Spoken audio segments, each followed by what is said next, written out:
Assalamualaikum warahmatullahi taala wabarakatuh. Salam Presidential Institute. Selamat sore buat kita semua. Salam sejahtera dan merdeka. Bang Hendrajit, saya manggilnya Bang Hendrajit. Ini adalah seorang pakar geopolitik, geostrategi di Indonesia. Kajian yang masih cukup langka di beberapa perguruan tinggi. Namun beliau sudah cukup lama berkecimpung dan menganalisa berbagai komponen-komponen yang berkaitan dengan geopolitik dan geostrategi. Bangsa Indonesia berdiri atas dasar kesepakatan para raja, para sultan, dan para pangeran yang menyerahkan kekuasaannya sepenuhnya untuk Negara Kesatuan Republik Indonesia. Tentu ini mempunyai makna yang sangat strategis di kancah percaturan global. Nah, kita ingin mendengarkan secara rinci. Untuk itu kita tampilkan pakar geostrategi geopolitik Dr. Hendrajit. Kira-kira gimana Dr. Hendrajit berkaitan dengan pola kepemimpinan sekarang terhadap perilaku kepemimpinan ya dalam hal ini terhadap pengorbanan para raja-raja Nusantara, para sultan, para pangeran yang mereka sudah begitu rela mengorbankan wilayahnya, kekuasaannya, menyerahkan sepenuhnya kepada NKRI. Ya, karena cerita tentang raja-raja Nusantara ini, saya jadi teringat peristiwa bersejarah Oktober 1928 ya, Sumpah Pemuda yang kita tahu itu. Tapi yang menarik itu kan seluk-beluk proses berkumpulnya sekitar seratusan pemuda yang tanpa harus demo turun ke jalan atau aksi ini aksi itu, cukup di ruang rapat, tapi mampu menelorkan melalui 3 ikrar ya, berbangsa satu bangsa Indonesia, berbahasa satu Indonesia, dan berbangsa satu Indonesia. Dan itu menjadi landasan untuk yang kemudian 15 tahun kemudian jadi yang namanya NKRI, Indonesia Merdeka. Nah, ini yang menurut saya satu gambaran yang namanya local genius bangsa, yang memang ini awalnya restu dari para raja-raja Nusantara yang Mas Amin tadi singgung. Tapi yang kemudian bekerja secara kreatif, inovatif, dan kritis itu kan anak-anak muda yang umur-umur 21 sampai 24 tahun. Luar Jadi biasa. milenial itu kan. Dan itu sudah bisa berpikir nggak egois kalau dirinya sendiri, atau keluarganya sendiri, atau konco-konco sendiri, tapi udah mikir, ini ada yang nggak beres nih dari negara yang lagi dijajah, yang bukan hanya karena Belanda ada di sini, tapi ini sistemik gitu. Dan itu mereka harus kreatif gimana nih mematahkan, membangun skema baru, karena ini hasil dari skema dan sistem dia kan harus membuat kontra skema dan kontra sistem ya.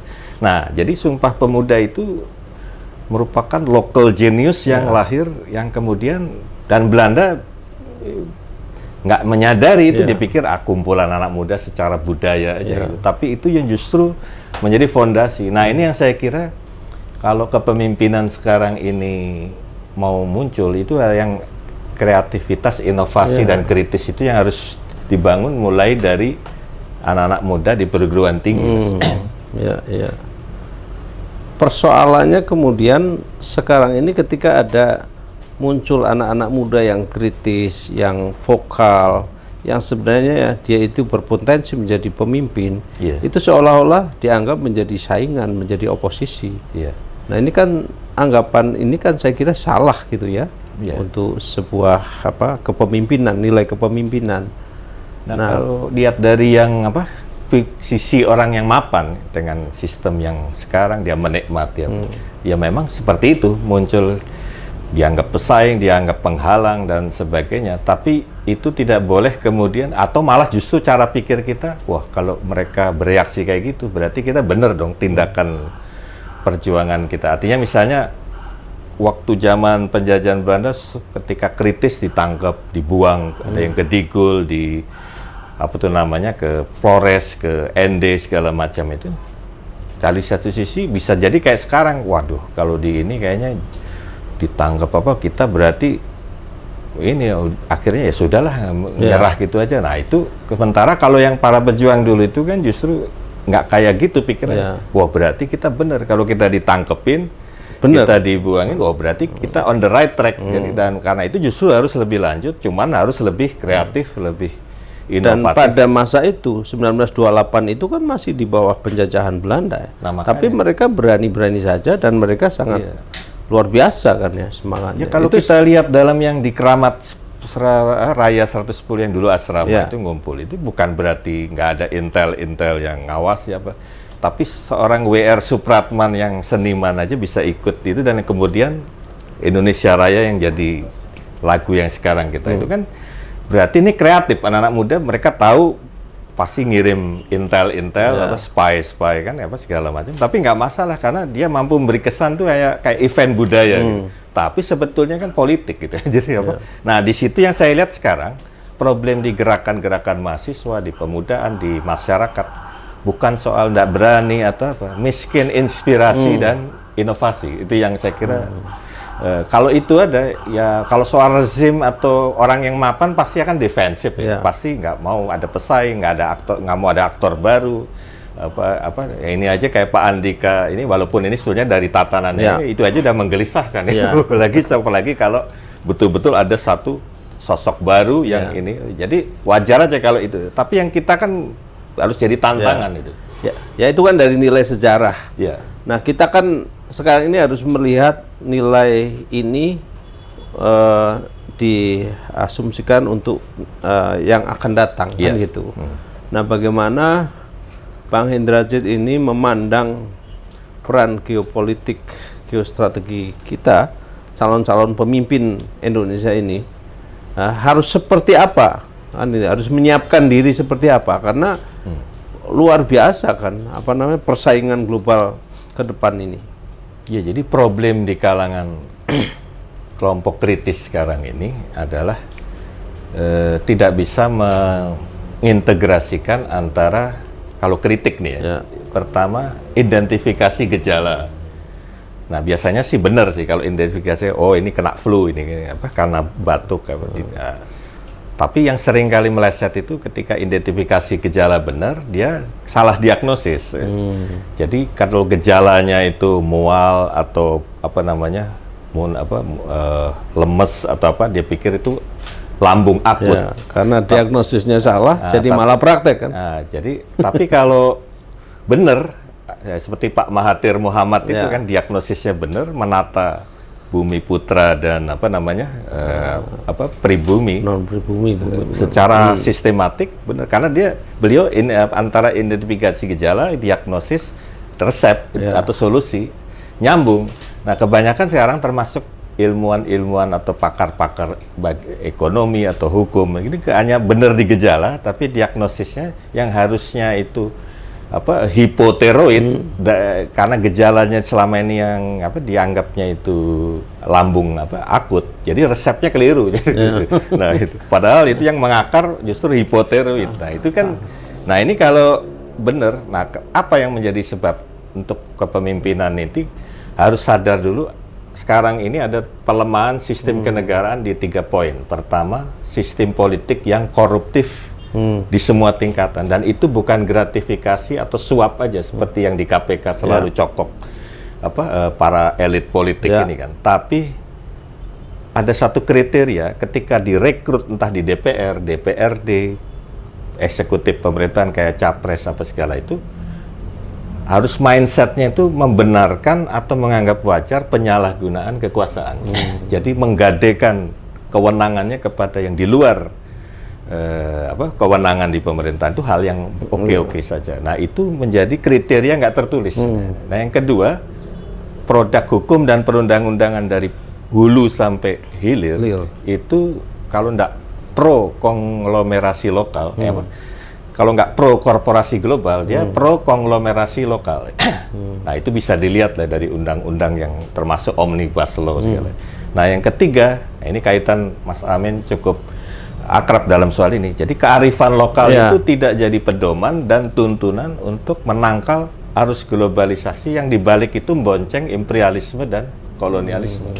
Nah, berarti kalau ini skema kolaborasi antara kepentingan asing dan oligarki atau political broker ya, broker politik, ini yang harus dikontra. Jadi bagaimana melahirkan itu ya berarti harus mengkontra sistem pelemahan ini. Nah, itu saya kira nggak bisa diharapkan dari lapis elit yang berkuasa baik eksekutif legislatif, tapi dari elemen masyarakat ya, supaya ini nanti pelan tapi pasti jadi gelombang, bukan riak. Nah, selama apa-apa itu dikit-dikit respon reaksi terus aksi ini aksi itu, tidak mengkaitkan dulu antara melek politik, sadar politik, tergugah secara politik, lalu bangkit secara politik, baru action gitu. Tapi ini langsung action. Nah, kayak sekarang buktinya cuma berapa ini kan? Itu kita hargai energinya, tapi itu kan kayak nguras. Nembak angin gitu. Nah, ini yang saya kira penyadaran ini dulu yang harus dibangun. Seperti membunuh lalat pakai peluru gitu kan. Jadi bukan sia-sia, tetapi karena planning, organizing, actuating dan controlling, sekali lagi itu peran manajemen ya. Manajemen kan sangat penting di segala lapisan pergerakan pun membutuhkan itu. Nah, cuman sekarang ini Bang, peran strategis negara Indonesia ya, itu kan luar biasa strategisnya di kancah global. Itu yang kemudian kenapa Indonesia menjadi rebutan negara-negara besar, negara maju gitu. Bahkan semua seolah-olah berlomba-lomba. Misalnya di Freeport aja misalnya kan, itu ada 50 lebih negara terlibat yang mengais rezeki di sana kan gitu. Belum lagi sumber daya alam yang lain, batu bara, nikel, tembaga dan sebagainya itu kan secara entitas kebangsaan kita kan tersinggung sebenarnya kan. Kenapa tidak bangsa kita sendiri yang menikmati? Kenapa mesti orang lain kan gitu? Saya kira Soekarno dulu kan tidak ingin kekayaan kita terus mengalir ke luar negeri kan gitu. Nah, penjelasan Bang Hendra dengan ini apa? Justru itu Mas Amin. Jadi kenapa geopolitik itu jadi penting dalam tujuan saya yang utama saya harapkan jadi output. Ketika sadar geopolitik itu pertama kenal diri, lalu tahu diri, dan tahu harga diri. Jadi kenapa? Karena dalam geopolitik minimal kita akan punya gambaran tentang pemetaan dua hal. Pemetaan lokasi geografis, karena itu aset. Itu yang sering diabaikan, yang gak kalah penting pemetaan sumber daya alam tadi. Nah, seringkali orang yang mengabaikan itu di lokasi geografis ini. Nah, ini yang saya kira menarik fenomena di Taliban, waktu masuk Kabul yang tanpa diduga itu karena ada proses sebelumnya jauh-jauh hari yang sebetulnya itu gerakan kecil-kecil dan kelihatan Barat bahkan Amerika yang bercokol jelas-jelas secara fisik di Afgan tidak membaca itu sebagai fondasi perubahan revolusioner yang mereka nggak duga. Misalnya gini, ada perjanjian yang sebetulnya nggak beda kayak di sini Indonesia sama Cina ya. Misalnya Pakistan sama Cina bikin pembangunan pipa gas yang menghubungkan Turkmenistan di Asia Tengah dengan Afghanistan, Pakistan dan India. Itu kalau dijeli itu kan jalur sutra. Kalau lihat dari Cina itu jalur sutra lewat utara. Nah, di sisi lain ada kerjasama Iran sama Cina untuk juga pipa gas yang membentang dari Afghanistan, Iran ke Cina. Itu berarti kan jalur selatan. Nah, itu memang kerjasama ekonomi, tapi sebetulnya yang dibangun adalah konektivitas geografis dan itu timbal balik, bukan sekedar kayak kita objek dari Cina gitu, tapi Pakistan, Iran juga memahami, ini mau konektivitas geografis, kalau jalur sutra kita selaraskan. Gitu. Nah, jadi sama-sama diuntungkan. Nah, itu yang ketika solid, kerjasama Pakistan, India, Pakistan, Iran, Cina dan Rusia dalam konteks Asia Tengah itu yang tanpa diduga oleh blok Barat di Taliban dan Afghanistan itu terjadi perubahan juga. Jadi konektivitas antara suku-suku etnik utara Afghanistan sama yang selatan yang kebetulan didominasi Taliban itu sinergis, termasuk Sunni Syiah pun yang selama ini pasang kuda-kuda cair dan itu yang kemudian menjadikan bargaining ketika cara diplomatik Taliban bisa memaksa Amerika keluar gitu. Nah itu yang artinya kan saling paham geopolitik masing-masing. Ya itu mestinya harus dipelajari oleh para petinggi negara kita. Jadi bukannya kita proksi asing, tapi kemitraan justru antara Pakistan, Iran, apa ini. Nah kita itu kan kayak Bitung misalnya, karena lihat nilai proyek 300-400 triliun, reaksinya reaksi orang proyek, wah proyek ini gini. Ya, itu yang Selat Kera itu ya.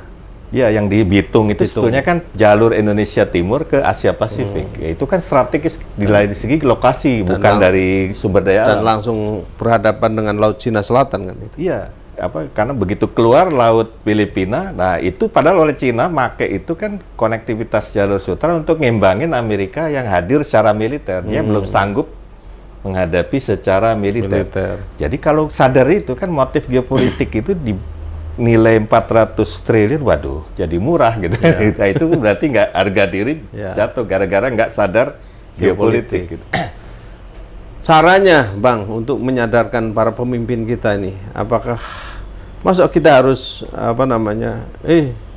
baca buku lagi dong, kan nggak mungkin begitu mungkin, kan? Ya harusnya kan mereka tahu bagaimana tantangan Indonesia ke depan. Nah sekarang yang paling menggelisahkan banyak masyarakat kan isu datangnya tenaga kerja asing khususnya dari Tiongkok itu yang konon sudah berjuta-juta gitu ya. Jadi itu kan saya kira kalau kita cerdas secara geopolitik, geostrategis kan itu kan tidak akan terjadi kan gitu kan. Oke lah mereka datang tapi ya jangan jangan rombongan, jangan semuanya borongan mereka semua kan gitu. Perlu ada kesadaran para pengemban amanah negeri ini untuk menjaga NKRI juga kan mestinya gitu. Ya itu tadi memang menjadi penting geopolitik itu untuk kalau bahasa Lemhanasnya ini kan, tapi yang seringkali juga nggak diaplikasi secara kontekstual ya oleh Lemhanas maupun para pemangku kepentingan. Itu adalah menyatukan Pancagatra, jadi ideologi, politik, ekonomi, sosial, budaya, sama pertahanan keamanan, sama Trigatra, yaitu geografi, sumber daya alam, kependudukan, atau sumber daya manusia lah ya. Itu harus matching. Dan itu yang menjadi senjata rahasia rakyat atau bangsa itu ya di kesadaran geopolitik. Nah, para pemimpin itu di banyak lapisan yang justru di luar yang sekarang beredar ini sebetulnya ada. Jadi pertanyaan apa ada itu nggak relevan. Ada. Tapi persoalannya sistem ini kayak pawang hujan. Jadi harusnya hujan panas terus. Jadi ini yang pemimpin-pemimpin itu kayak ditangkal untuk masuk ke pentas itu. Atau pawangnya kurang profesional. Jadi pawang ini yang harusnya menghadirkan alami pemimpin-pemimpin yang memang kayak Hugo Chavez, kayak Ahmadinejad, Mahathir itu tidak muncul. Padahal ada. Nah ini yang harus pada ironinya di saat demokrasi yang katanya itu one man one vote, yang ini malah justru nggak. Ini sementara di era-era dulu seperti Bung Karno, Pak Harto itu kan nggak lewat pemilu, tapi karena melalui kearifan orang-orang. Tapi saya lihat Singapura dia bisa secara berjenjang ya. Jadi Lee Kuan Yew menyiapkan Goh Chok Tong, Goh Chok Tong kemudian menyiapkan di sini Chin Long dan sebagainya. Itu dan mereka prestasinya hampir. Ya artinya oke lah Lee Kuan Yew sebagai bapaknya Singapura ya. Tetapi penerus-penerusnya itu kompeten semua gitu. Kompeten semua. Ya itu kan berarti sistemnya terlepas apapun ya, apakah secara demokrasi pure ala Barat atau yang setengah ketimuran kayak Singapura ini, kalau memang tulus dalam untuk penguatan negara dan rakyat itu ya akhirnya muncul pemimpin-pemimpin yang juga alami, yang dari rahim yang benar gitu. Nah, yang di kita ini kan ketika antitesis Orba ini yang serba otoriter, serba nggak boleh ini, nggak boleh, tiba-tiba apa-apa serba boleh, dan sistem kemudian dibangun atas dasar gagasan itu, akibatnya malah tiba-tiba kayak malah menangkal potensi-potensi terbaik bangsa itu muncul. Ya ini ada apa ini ke dalam sistem, karena di balik sistem kan gagasan. Dan pemimpinnya bukan lagi alami tapi instan semua akhirnya kan. Iya. Nah, kita lihat Iran misalnya. Rohani atau Ahmadinejad itu muncul betul memang melalui pemilu, tapi kan melalui kearifan dari para ulama-ulama dari wilayatul faqih namanya di Iran itu, yang kayak MPR majelis zaman ulama lah. Tapi yang menguasai ilmu mukasafah. Betul. Jadi ketika menggolkan 5 calon untuk maju itu udah dengan penglihatan tembus pandang ini orang-orang yang memang terpilih, sehingga nanti yang terpilih itu yaitu yang terbaik. Kalau di kita kan di blank melalui transaksional, melalui jadi bukan dari rahim yang yang beres itu. Artinya mereka lahir dari secara spiritual itu udah teruji juga. Kemudian nggak ada masalah di jejaring rakyat sosial itu nggak, sehingga mereka jalannya juga mulus-mulus saja gitu. Ya itu kan spiritual penglihatan para ulama-ulama yang tingkat tinggi tadi ya. Tapi kan secara duniawi mereka kayak Ahmadinejad kan wali kota Teheran, ada ujian-ujian yang reality, tapi kan ada penglihatan yang ini masuk, yang wali kota lain kan nggak masuk, tapi yang ini memang udah masuk. Ya tinggal nanti kalau itu soal takdir siapa yang jadi, tapi itu 5 itu betul-betul lahir dari yang terbaik di antara bangsa. Nah, ini yang saya lihat justru ironi kita di era demokrasi ini melahirkan rahim-rahim yang kemudian melahirkan pemimpin yang nggak matching dengan Terus rakyat. apa Bang kira-kira yang harus dilakukan para pemimpin kita saat ini dengan kondisi yang seperti sekarang ini, ekonominya juga terdegradasi gitu, politiknya belum ini masih 2024, masih 3 tahun sudah mulai copras-capres di mana-mana, deklarasi di mana. Jadi rakyat itu belum sempat ibaratnya baru makan, baru sampai tenggorokan sini, ini sudah ada pengumuman lagi mau ada capres baru ini. Jadi kita dihadapkan pada persoalan-persoalan yang itu lagi dengan narasi yang juga lo lagi kira-kira gitu kan.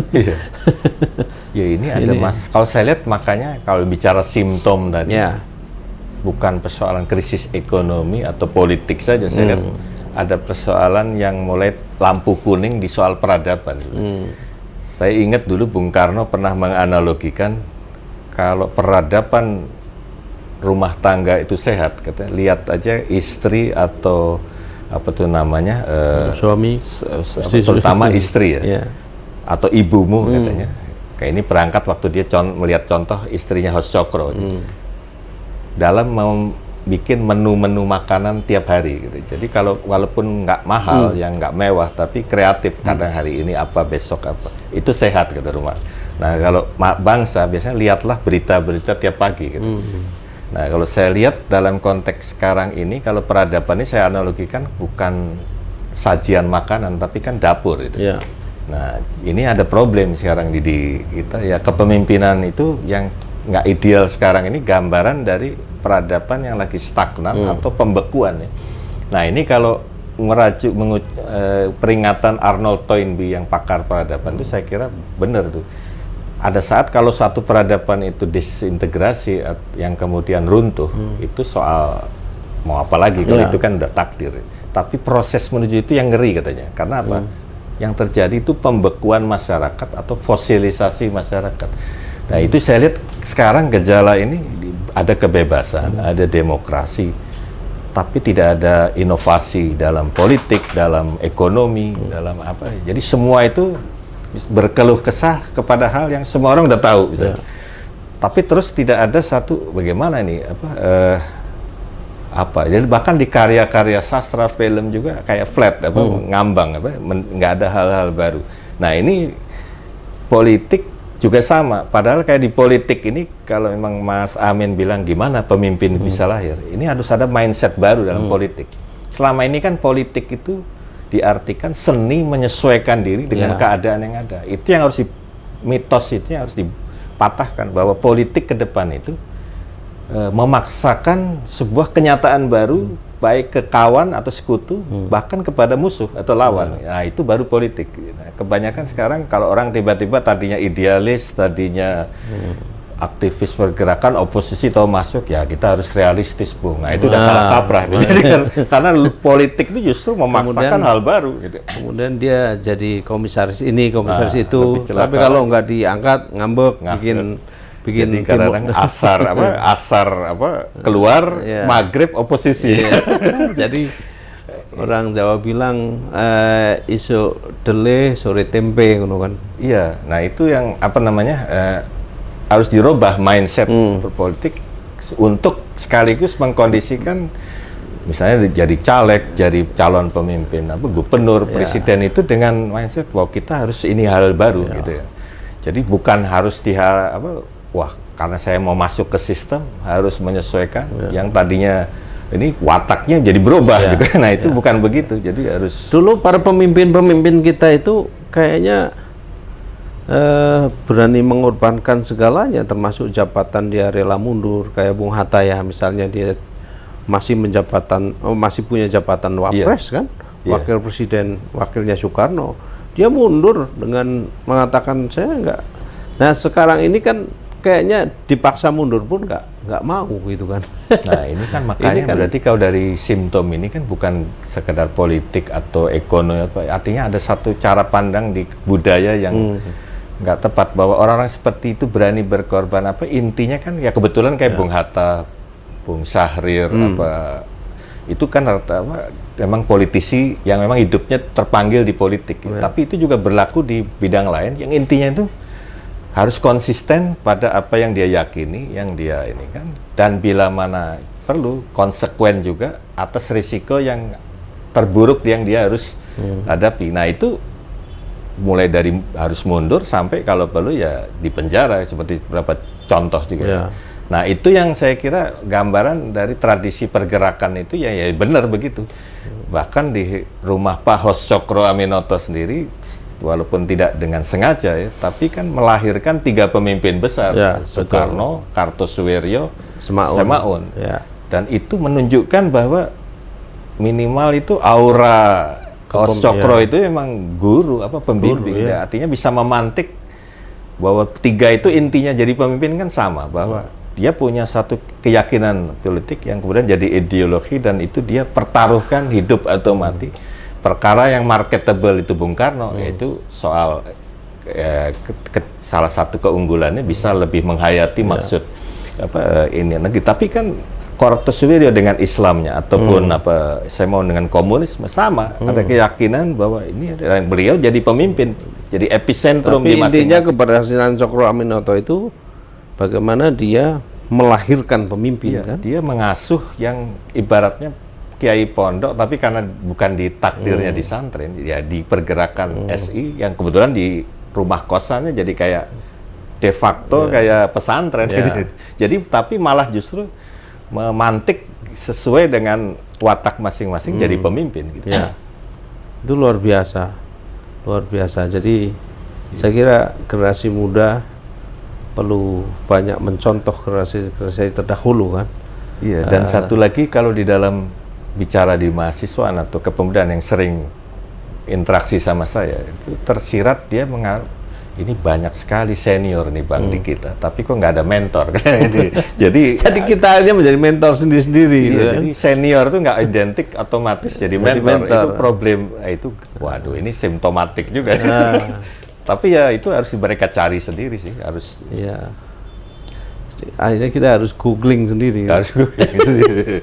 Bang, close statement untuk saran kita sebagai bangsa yang besar untuk dari sisi geopolitik, geostrategi menuju Indonesia yang lebih baik, lebih berjaya, lebih maju, dan lebih bermartabat. Iya. Apa, Bang? Ya harus jadi, pada dasarnya kan semua yang berkiprah dalam pergerakan itu adalah pemimpin pada tataran masing-masing. Jadi itu yang harus didorong, itu adalah orang-orang yang bergerak itu punya panggilan jiwa atau minat yang beda-beda, dan itu yang harus dirajut ya. Nah, jadi intinya kalau membangun penguatan people power itu sebenarnya 3 hal. Pertama, ide harus clear dulu. Entah ide itu bisa ideologi, bisa kebijakan strategis, bisa agenda. Pokoknya harus ada core ide yang menjadi titik tolak. Nah, kedua, merajut jaringan yang terorganisir. Dan ketiga, itu menjadi komunitas. Jadi jejaring yang terorganisir otomatis akan jadi komunitas. Nah, komunitas itu yang nanti secara tidak sengaja atau alami akan memunculkan organ-organ sesuai kebutuhan, mulai dari organisasi kemasyarakatan, lembaga swadaya masyarakat, dan bila mana perlu juga parpol untuk berkembang. Tapi itu harus tahapan itu. Nah, kebanyakan penyakit sekarang ini adalah organisasi dulu yang dibikin. Begitu dibikin, tahu-tahu nguap setahun 2 tahun karena belum matang itu tadi, tahapan tadi. Nah, saya kira itu kalau begitu tahapannya, saya kira itu solusi itu akan bikin saya optimis untuk tetap bahwa di tengah banyak masalah, tragedi, yang penting elemen masyarakat itu nggak boleh kehilangan tujuan dan fokus. Dan harus tetap optimis ya, Pak. Harus istiqomah. Istiqomah. Baik.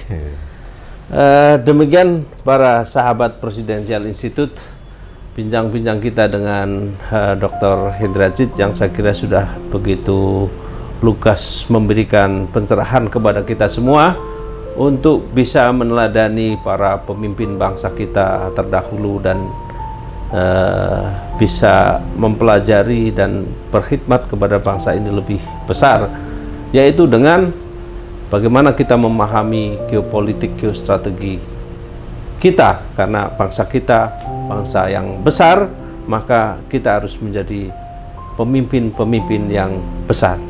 Terima kasih dan salam Presiden Institut Merdeka. Wassalamualaikum warahmatullahi wabarakatuh.